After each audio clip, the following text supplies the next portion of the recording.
Good morning friends, daily dose Kannada YouTube ಚಾನಲ್ಗೆ ಎಲ್ಲರಿಗೂ ಸ್ವಾಗತ. ಇವತ್ತಿನ ನ್ಯೂಸ್ ಹೈಲೈಟ್ಗಳನ್ನು ನೋಡೋಣ ಬನ್ನಿ. ಮತ್ತೊಬ್ಬ ಬಾಂಗ್ಲಾ ಹಿಂದೂ ಹತ್ಯೆ. ಏನು ರೀಸೆಂಟಾಗಿ ಒಬ್ಬ ಹಿಂದೂ ಯುವಕನನ್ನ ಹತ್ಯೆ ಮಾಡಿದ್ರು ಬಾಂಗ್ಲಾದೇಶದಲ್ಲಿ. ಇದರ ಬೆನ್ನಲ್ಲೇ ಮತ್ತೊಬ್ಬ ಹಿಂದೂ ಯುವಕನನ್ನ ಕೂಡ ಹತ್ಯೆ ಮಾಡಿದ್ದಾರೆ.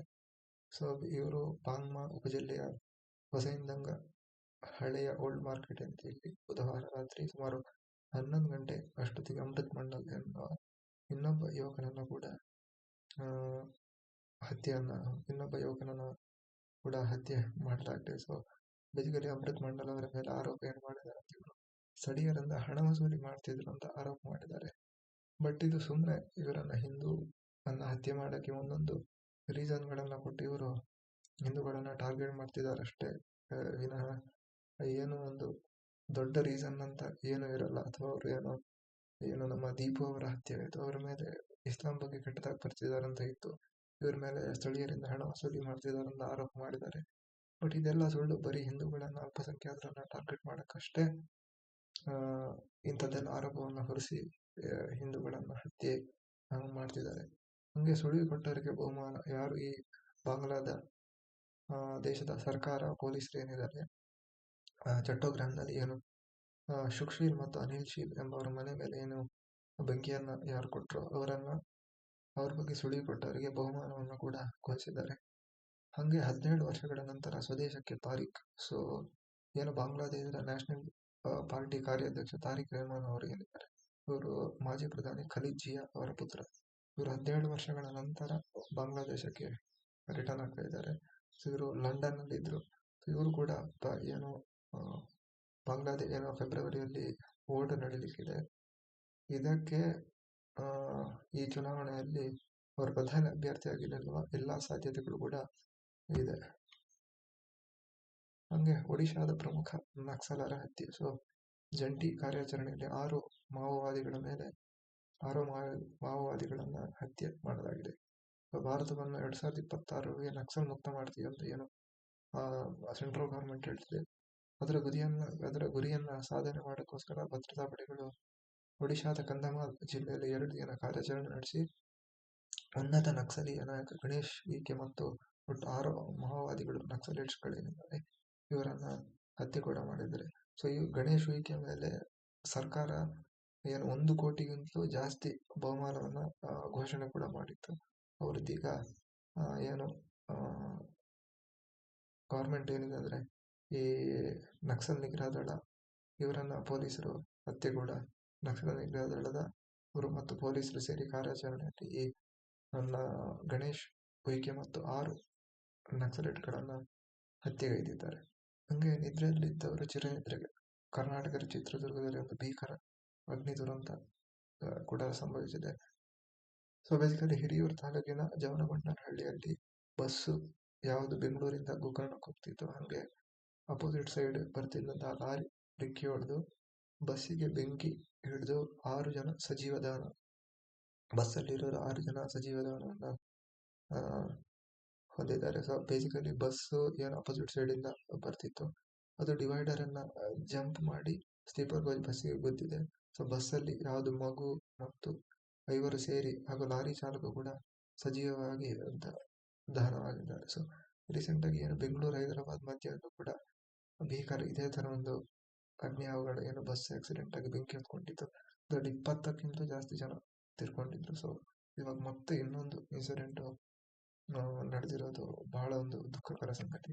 ಯಾರು ತೀರ್ಕೊಂಡಿದ್ದಾರೆ ಇವರಿಗೆ ಪ್ರಧಾನಿ ಕಡೆಯಿಂದ 2 ಲಕ್ಷ ರು, ಹಂಗೇನೆ ರಾಜ್ಯ ಸರ್ಕಾರದಿಂದ 5 ಲಕ್ಷ ಕೂಡ ಘೋಷಣೆಯನ್ನ ಮಾಡಲಾಗಿದೆ. ಹಂಗೆ ತುಂಬಾ ಜನ ಸ್ನೇಹಿತರು, ಸಂಪಾದನಾ ಪ್ರಯಾಣಿಕರೇನಿದ್ದಾರೆ ಇವರು ಕಿಟಕಿ ಗಾಜನ್ನ ಒಡೆದು ಕೂಡ ಹೊರಗಡೆ ಬಂದಿದ್ದಾರೆ. ಹಂಗೆ ಸ್ಥಳೀಯ ಲೋಕಲಿಟ್ಸ್ ಅವರು ಕೂಡ ಈ ಬೆಂಕಿಯಲ್ಲಿ ಅವಘಡ ಆಯಿತು. ಈ ಬಸ್ಸಲ್ಲಿದ್ದವರನ್ನ ಬಚಾವ್ ಮಾಡೋಕೆ ಅವರು ಲೋಕಲ್ಸ್ ಅವರು ತುಂಬಾನೇ ಸಹಾಯ ಮಾಡಿದ್ದಾರೆ ಅಂತ ಕೂಡ ರಿಪೋರ್ಟ್ ಆಗಿದೆ. ಹಂಗೆ 2-3 ಜನಕ್ಕೆ ಯಾರು ಈ ಸಾವನ್ನಪ್ಪಿದ್ರು ಅವ್ರಿಗೆ 2-3 ಜನಕ್ಕೆ ಮದುವೆ ಎಂಗೇಜ್ಮೆಂಟ್ ಕೂಡ ಆಗಿತ್ತು, ಮದುವೆ ನಿಶ್ಚಯ ಕೂಡ ಆಗಿತ್ತು. ಬಟ್ ಅದಾಗೋಕ್ಕಿಂತ ಮುಂಚೆನೆ ಈ ತರ ಒಂದು ದುರ್ಘಟನೆ ಆಗಿದೆ. ಸೊ ಇದಕ್ಕೆ ಏನಾದರೂ ಮುಂದೆ ಒಂದು ಹೊಸ ರೂಲ್ಸು ತರಲೇಬೇಕು. ಇಲ್ಲಾಂದರೆ ಮುಂದೇನು ಈ ಥರ ಘಟನೆಗಳು ನಡೀತಿರ್ತವೆ. ಏನಾದರೂ ಫೈರ್ ಏನಾದರೂ ಇಂಜಿನಲ್ಲಾದರೆ ಆಟೋಮೆಟಿಕ್ಕಾಗಿ ಅದು ಎಕ್ಸ್ಟಿಂಗ್ವಿಷ್ ಎಕ್ಸಾಸ್ಟ್ ಆಗೋ ಹಾಗೆ ಏನಾದರೂ ಒಂದು ವ್ಯವಸ್ಥೆಯನ್ನು ಆಟೋಮೆಟಿಕ್ ಏನಾದರೂ ಸಿಸ್ಟಮನ್ನು ತರಲೇಬೇಕು. ಹಾಗೆ ಮಾಜಿ ಪ್ರಧಾನಿ ಅಟಲ್ 101ನೇ ಜಯಂತಿಯಂದು ಪ್ರಧಾನಿ ನರೇಂದ್ರ ಮೋದಿ ಸ್ಮರಣೆ, ಗಣ್ಯರಿಂದ ಗೌರವ.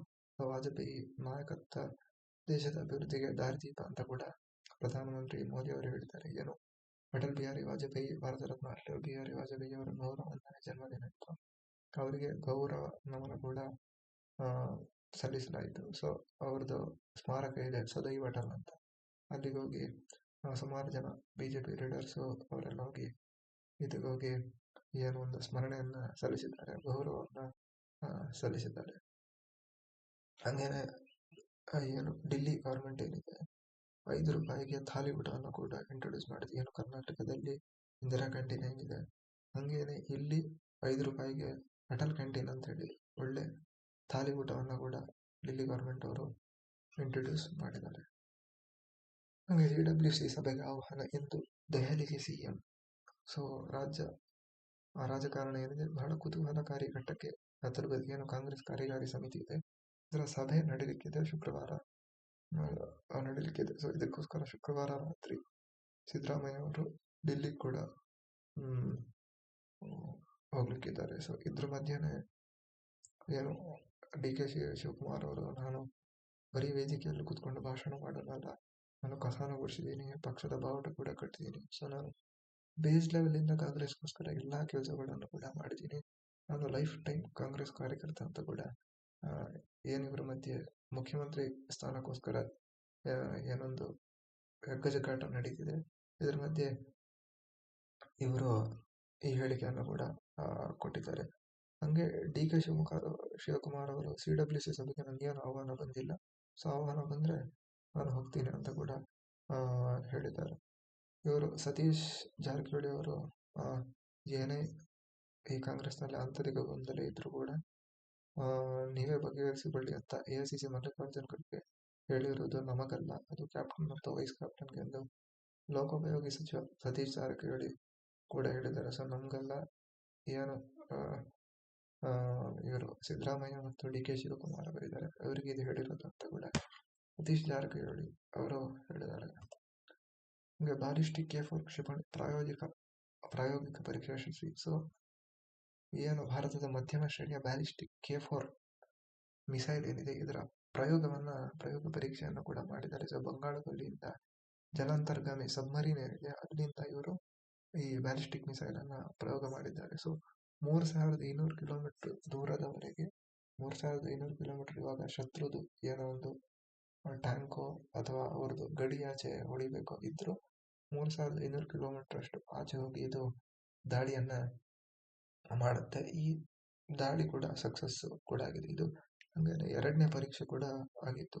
ಇದು ಪರಮಾಣು ಚಾಲಿತ ಅಟೋಮ್ ಏನಿದೆ, ಇದರ ಪರಮಾಣು ಚಾಲಿತ ಸಬ್ಮೆರೀನ್ ಇಂದ ಪ್ರಯೋಗವನ್ನು ಕೂಡ ಮಾಡಿದ್ದಾರೆ. ಹಂಗೆ ಗಡಿ ತಂಟೆಗೆ ಮಹಾರಾಷ್ಟ್ರ ಭವನ. ಸೊ ಬೆಳಗಾವಿಯಲ್ಲಿ ಪ್ರತಿ ವರ್ಷ ಕರ್ನಾಟಕ ಮತ್ತು ಮಹಾರಾಷ್ಟ್ರದ ಗಡಿ ವಿವಾದ ಯಾವಾಗಲೂ ನಡೀತಾನೆ ಇರುತ್ತೆ. ಏನು MNS ಕಾರ್ಯಕರ್ತರೇನಿದ್ದಾರೆ ಅವರು ಯಾವಾಗಲೂ ಪ್ರತಿ ವರ್ಷನೂ ಗಡಿ ತಂಟೆಯನ್ನು ಮಾಡ್ತಾನೆ ಇರ್ತಾರೆ. ಇವಾಗ ಅದಕ್ಕೆ ಮತ್ತೆ ತುಪ್ಪ ಸುರಿಯೋದಕ್ಕೆ ಇವರು ಏನು ಮಹಾರಾಷ್ಟ್ರ ಗಡಿ ಭವನ ಅಂತ ಮಹಾರಾಷ್ಟ್ರದಲ್ಲಿ ಬೆಳಗಾವಲ್ಲಿ ಓಪನ್ ಮಾಡೋಕ್ಕೆ ರೆಡಿ ಆಗಿದ್ದಾರೆ. ಸೊ ಇದು ಮತ್ತೆ ಗಡಿ ಏನು ಜಗಳ ಇದೆ ಇದನ್ನು ಮತ್ತೆ ಜಾಸ್ತಿ ಮಾಡೋಕ್ಕೆ ಕಾರಣ ಆಗುವ ಎಲ್ಲ ಚಾನ್ಸಸ್ಗಳು ಇದಕ್ಕೆ ಇದಾವೆ. ಸೊ ಕನ್ನಡ ಸಂಘಟನೆಗಳು ಈ ಒಂದು ಏನು ಇವರ ಹೊಸ ಒಂದು ಡಿಸಿಷನ್ ತಗೊಂಡಿದ್ದಾರೆ, ಇದಕ್ಕೆ ಕನ್ನಡ ಸಂಘಟನೆಗಳು ತೀವ್ರ ಆಕ್ರೋಶವನ್ನು ಕೂಡ ವ್ಯಕ್ತಪಡಿಸಿದ್ದಾರೆ. ಹಂಗೆ ನ್ಯೂ ಇಯರ್ ಬರ್ತಿದೆ. ಸೊ ಇದಕ್ಕೆ ಎಲ್ಲ ಪೊಲೀಸ್ ಪಡೆ ಕೂಡ ಸನ್ನದ್ಧ ಆಗಿದೆ. ಸೊ ನಗರ ಪೊಲೀಸ್ ಆಯುಕ್ತ ಬೆಂಗಳೂರು ಸಿಮಂತ್ ಕುಮಾರ್ ಸಿಂಗ್ ಅವರು ಎಲ್ಲ ಡಿಸ್ಕಷನ್ ಅನ್ನು, ತಪಾಸಣೆ, ಗಸ್ತು ಎಲ್ಲ ಮಾಡ್ತಾ ಇದ್ದಾರೆ. ಎಲ್ಲೇ ಕೂಡ ಅಹಿತಕರ ಘಟನೆ, ಸಮಾಜ ವಿರೋಧಿ ಘಟನೆ ಅಥವಾ ಯಾವುದೇ ರೀತಿಯ ಒಂದು ಕೆಟ್ಟ ಘಟನೆಗಳು ನಡೆದಿರೋ ಹಂಗೆ ಎಲ್ಲ ಕಡೆಗಳಲ್ಲಿ ಇವರು ಏನೇನು ಅರೇಂಜ್ಮೆಂಟ್ಗಳು ಆಗಿದ್ದಾವೆ ಅಂತ ಕೂಡ ಎಲ್ಲ ಚೆಕ್ ಮಾಡ್ತಿದ್ದಾರೆ. ಸೊ AI ಕೂಡ ಈ ಸಲ ಬಳಸ್ತಿದ್ದಾರೆ, CC ಕ್ಯಾಮರಾ AI ಎಲ್ಲ ಎಷ್ಟಾಗತ್ತೆ ಅಷ್ಟು ಹೊಸ ಹೊಸ ಟೆಕ್ನಾಲಜಿಗಳನ್ನ ಬಳಸಿ ಈ ಥರ ಯಾವುದೇ ಅಹಿತಕರ ಘಟನೆಗಳು ಆಗದೇ ಇರೋ ಹಾಗೆ ಇವರು ನೋಡ್ಕೊಳ್ತೀವಿ ಅಂತ ಕೂಡ ಹೇಳಿದ್ದಾರೆ. ಹಾಗೇನೆ ಎಮರ್ಜೆನ್ಸಿ ಅಂದರೆ 112ಗೆ ಕೂಡಲೇ ಇಮಿಡಿಯೇಟ್ ಆಗಿ ಕಾಲ್ ಮಾಡ್ಬೋದು ಅಂತ ಕೂಡ ಹೇಳಿದ್ದಾರೆ. ಹಾಗೆ ಬಿಕ್ಲು ಶಿವ ರೌಡಿ ಶೀಟರ್ ಬಿಕ್ಲು ಶಿವ ಹತ್ಯೆ ಪ್ರಕರಣದಲ್ಲಿ 5ನೇ ಆರೋಪಿ ಆಗಿರುವಂತಹ ಭೈರತಿ ಬಸವರಾಜ್ ಇನ್ನೂ ಕೂಡ ಇವರ ಸುಳಿವು 5 ದಿನ ಆದರೂ ಸಿಕ್ಕಿಲ್ಲ. ಸೊ ಏನು CID ಇವರ ಬಂಧನಕ್ಕೆ ಬೆನ್ಬಿದ್ದಿದೆ. ಸೊ ಇವರು ಕೇರಳ ಅಥವಾ ತಮಿಳುನಾಡು ಎಲ್ಲಾದರೂ ಓಡೋಗಿರೋ ಶಂಕೆ ಕೂಡ ಇದೆ. ಇವ್ರ ಜೊತೆ ಇನ್ನೊಬ್ಬ ಯಾರೋ ಇದ್ದಾನೆ. ಸೊ ಇವರೇ ಹೋದ್ರೆ ಇವ್ರದ್ದೆಲ್ರಿಗೂ ಪರಿಚಯ ಇರುತ್ತೆ. ಸೊ ಇವರಿಲ್ದ ಇನ್ನೊಬ್ಬ ವ್ಯಕ್ತಿ ಕೂಡ ಇವ್ರ ಜೊತೆ ಇದ್ದಾನೆ, ಅವನು ಇವರಿಗೆ ಹೆಲ್ಪ್ ಮಾಡ್ತಿದ್ದಾನೆ ಅಂತ ಕೂಡ ಏನು CID ಅವರು ಒಂದು ಮಾಹಿತಿಯನ್ನ ನೀಡಿದ್ದಾರೆ. ಸೊ CID ಅವರು ಹಿಂಬಿದ್ದಿದ್ದಾರೆ. ಸೊ ಆದಷ್ಟು ಬೇಗ ಇವ್ರದ್ದು ಬಂಧನ ಆಗೋ ಎಲ್ಲಾ ಚಾನ್ಸಸ್ಗಳು ಇದೆ. ಹಂಗೆ ಮತ್ತೆ ಬಂಧನ ಭೀತಿಯಲ್ಲಿ RCB ಬೌಲರ್ ಯಶ್ ದಯಾಳ್ ಏನೋ ಒಂದು ಅಪ್ರಾಪ್ತ ವಯಸ್ಸಿಗೆ ಮೇಲೆ ಅತ್ಯಾಚಾರ ಪ್ರಕರಣದಲ್ಲಿ ನಮ್ಮ RCB ಬೌಲರ್ ಆಗಿರುವಂತಹ ಯಶ್ ದಯಾಳ್ ಅವರು ಸಿಲುಕಿದ್ರು. ಇವರಿಗೆ ನಿರೀಕ್ಷಣಾ ಜಾಮೀನನ್ನ ಜೈಪುರದ ವಿಶೇಷ ಪೋಕ್ಸೋ ನ್ಯಾಯಾಲಯ ವಜಾಗೊಳಿಸಿದೆ. ಸೊ ಪೋಕ್ಸೋ ಕೇಸ್ ಏನಾದರೂ ಆದ್ರೆ ಅದರಿಂದ ಹೊರಗೆ ಬರೋದು ಬಹಳ ಕಷ್ಟ ಇದೆ. ಸೊ ಸಂತ್ರಸ್ತೆ ಹೇಳಿಕೆ ಮತ್ತು ಲಭ್ಯವಿರುವ ಸಾಕ್ಷಿಗಳನ್ನು ಪರಿಗಣಿಸುವುದರ ಜೊತೆಗೆ ಪ್ರಕರಣ ಗಂಭೀರ ಆರೋಪಗಳನ್ನು ಹೊಂದಿರುವುದರಿಂದ ಈ ಟೈಮಲ್ಲಿ ಇವರಿಗೆ ಜಾಮೀನನ್ನ ಕೊಡ್ತಿಲ್ಲ ಅಂತ ಕೂಡ ಏನು ಜೈಪುರದ ಪೋಕ್ಸೋ ಕೋರ್ಟ್ ಹೇಳಿದೆ. ಅದರಿಂದ ಇವರ ಬಂಧನ ಆಗುವ ಎಲ್ಲಾ ಚಾನ್ಸಸ್ ಕೂಡ ಇದೆ. ಹಂಗೆ ವಿಜಯಧಾರೆ ಟ್ರೋಫಿ ನಡೀತಿದೆ. ಇಂದು ಕೇರಳ ಸವಾಲು ವಿಶ್ವಾಸದಲ್ಲಿ ಕರ್ನಾಟಕ. ಸೊ ಏನು ಲಾಸ್ಟ್ ಮ್ಯಾಚ್ ಅಲ್ಲಿ ಕರ್ನಾಟಕದವರು ಒಂದು 400 ಚಿಲ್ಲರೆ ಏನು ಇದಿತ್ತು ಟಾರ್ಗೆಟ್ ಇತ್ತು, ಅದನ್ನ ಇವರು ಚೇಸ್ ಮಾಡಿ ವಿನ್ ಆಗಿದ್ದಾರೆ. ಸೊ ಫುಲ್ ಕಾನ್ಫಿಡೆನ್ಸ್ ಅಲ್ಲಿದ್ದಾರೆ ಕರ್ನಾಟಕ ಟೀಮ್ ಅವರು. ಸೊ ಮುಖಾಮುಖಿ ಇಲ್ಲಿ ತನಕ 25 ಆಗಿದೆ. ಅದರಲ್ಲಿ ಕರ್ನಾಟಕ 28ರಲ್ಲಿ ವಿನ್ ಆಗಿದೆ, ಕೇರಳ ಬರೀ 3ರಲ್ಲಿ ವಿನ್ ಆಗಿದೆ. ಹಂಗೆ ಮುಂಬೈ ತಂಡ ಕೂಡ 2ನೇ ಲೀಗ್ ಪಂದ್ಯ ಆಡ್ಲಿಕ್ಕಿದೆ ಉತ್ತರಾಖಂಡ ವಿರುದ್ಧ. ಸೊ ರೋಹಿತ್ ಶರ್ಮಾ ಅವರು ಮುಂಬೈ ತಂಡದವರ ಆಡ್ತಾ ಕೂಡ ಇದ್ದಾರೆ. ಸೊ ಜೈಪುರದಲ್ಲಿ ಈ ಮ್ಯಾಚ್ ಕೂಡ ನಡೀಲಿಕ್ಕಿದೆ. ಹಂಗೇನೆ ದಿಲ್ಲಿ ಗುಜರಾತ್ ಕೂಡ ಮ್ಯಾಚ್ ನಡೀಲಿಕ್ಕಿದೆ. ಸೊ ದಿಲ್ಲಿನ ಅಫ್ಕೋರ್ಸ್ ಟೀಮ್ ಇಂಡಿಯಾದ ಸ್ಟಾರ್ ಬ್ಯಾಟರ್ ವಿರಾಟ್ ಕೊಹ್ಲಿ ಅವರು ರೆಪ್ರೆಸೆಂಟ್ ಮಾಡ್ತಿದ್ದಾರೆ. ಸೊ ಲಾಸ್ಟ್ ಮ್ಯಾಚ್ ಅಲ್ಲಿ ವಿರಾಟ್ ಕೊಹ್ಲಿ ಅವರು 100 ಮಾಡಿದ್ರು, ರೋಹಿತ್ ಶರ್ಮಾ ಅವರು 100 ಮಾಡಿದ್ರು. ಸೊ ಇವ್ರ ಮೇಲೆ ಎಕ್ಸ್ಪೆಕ್ಟೇಷನ್ಗಳು ಇದ್ದೇ ಇದೆ ಎಲ್ರಿಗೂ ಕೂಡ. ಹಂಗೆ ಇಂಗ್ಲೆಂಡ್ ತಂಡಕ್ಕೆ ರವಿ ಶಾಸ್ತ್ರಿ ಬಂದಿರಬಹುದು. ಸೊ ಆಶಸ್ ಏನು ಸೀರೀಸ್ ಇದೆ ಇದನ್ನ ಇಂಗ್ಲೆಂಡ್ ಅವರು ಆಲ್ರೆಡಿ ಸೋತಿದ್ದಾರೆ. ಸೊ ಇದ್ರ ಮಧ್ಯೆನೆ ಬ್ರೆಂಡನ್ ಮೆಕಲಮ್ ಏನು ಇಂಗ್ಲೆಂಡ್ ನ ಕೋಚ್ ಇದ್ದಾರೆ, ಇವರನ್ನ ತೆಗೆದುಬಿಟ್ಟು ರವಿ ಶಾಸ್ತ್ರಿ ಅವರನ್ನ ಅಪಾಯಿಂಟ್ ಮಾಡಬೇಕು ಅಂತ ಕೂಡ ಏನು ಇಂಗ್ಲೆಂಡಿನ ಮಾಜಿ ಸ್ಪಿನ್ನರ್ ಇದ್ದಾರೆ ಮೊಂಟಿ ಪನೇಸರ್ ಅವರು ಏನಿದ್ದಾರೆ, ಇವರು ಇಂಡಿಯಾ ಮೂಲದವರು. ಇಂಗ್ಲೆಂಡ್ ಸೆಟ್ಲ್ ಆಗಿ ಇಂಗ್ಲೆಂಡ್ ಪರ ಆಡಿದ್ರು ಇವರು. ಸೊ ಇವರನ್ನ ರವಿಶಾಸ್ತ್ರಿ ಅವರನ್ನ ಹೆಸರನ್ನ ಇವರು ಶಿಫಾರಸು ರೆಫರ್ ಮಾಡಿದ್ದಾರೆ. ಸೊ ಮುಂದೆ ಯಾಕಂದ್ರೆ ಭಾರತ ಏನು ಆಸ್ಟ್ರೇಲಿಯಾದಲ್ಲಿ ಮ್ಯಾಚ್ ಆಡಕ್ ಹೋಗಿತ್ತು, ಅಲ್ಲಿ ಎರಡು ಟೆಸ್ಟ್ ಸರಣಿಗಳಲ್ಲಿ ಆಸ್ಟ್ರೇಲಿಯಾವನ್ನು ಸೋಲಿಸಿತ್ತು. ಈ ರೆಕಾರ್ಡ್ ರವಿಶಾಸ್ತ್ರಿ ಅವರು ಯಾವಾಗ ಕೋಚ್ ಆಗಿದ್ರು ಅವಾಗ ಆಗಿತ್ತು. ಸೊ ಇವರಿಗೆ ಆಸ್ಟ್ರೇಲಿಯಾದವರ ಮೆಂಟಾಲಿಟಿ, ಅವ್ರದ್ದು ಏನು ಡಿಸ್ಅಡ್ವಾಂಟೇಜು ಅದೆಲ್ಲ ಗೊತ್ತಿದೆ. ಸೊ ಇವರು ಅದಕ್ಕೆ ಸರಿಯಾಗಿ ಸ್ಟ್ರಾಟಜಿಯನ್ನ ಕ್ರಿಯೇಟ್ ಮಾಡಿ ತಂಡವನ್ನು ಮುನ್ನಡೆಸ್ತಾರೆ ಅಂತ ಕೂಡ ಮೊಂಟಿ ಪನೇಸರ್ ಅವರು ಹೇಳಿದ್ದಾರೆ. ಹಂಗೆ ಭಾರತ ಮತ್ತು ಶ್ರೀಲಂಕಾ ಇದ್ರ 3ನೇ ಸರಣಿ. ಸೊ 5 ಪಂದ್ಯಗಳ ಸರಣಿ ನಡೀತಿದೆ. ಟೋಟಲ್ 5 ಪಂದ್ಯಗಳ ಮ್ಯಾಚ್ ಟೋಟಲ್ ಸೀರೀಸ್ ಅಲ್ಲಿದೆ. ಇದರಲ್ಲಿ 2 ಆಲ್ರೆಡಿ ವುಮೆನ್ಸ್ ಟೀಮ್ ಅವರು ವಿನ್ ಆಗಿದ್ದಾರೆ. ಸೊ ಈ ಒಂದು ಮ್ಯಾಚ್ ವಿನ್ ಆದ್ರೆ ಕೂಡ ಕಂಪ್ಲೀಟ್ ಸೀರೀಸ್ ವಿನ್ ಆದಂಗೆ ಆಗುತ್ತೆ. ಸೊ ಇದು ಟ್ರಿವೆಂಡ್ರಮ್ ಅಲ್ಲಿ ಗ್ರೀನ್ಫೀಲ್ಡ್ ಇಂಟರ್ನ್ಯಾಷನಲ್ ಏನು ಸ್ಟೇಡಿಯಂ ಇದೆ, ಅಲ್ಲಿ ಶುಕ್ರವಾರ ನಡೆಯಲಿಕ್ಕಿದೆ.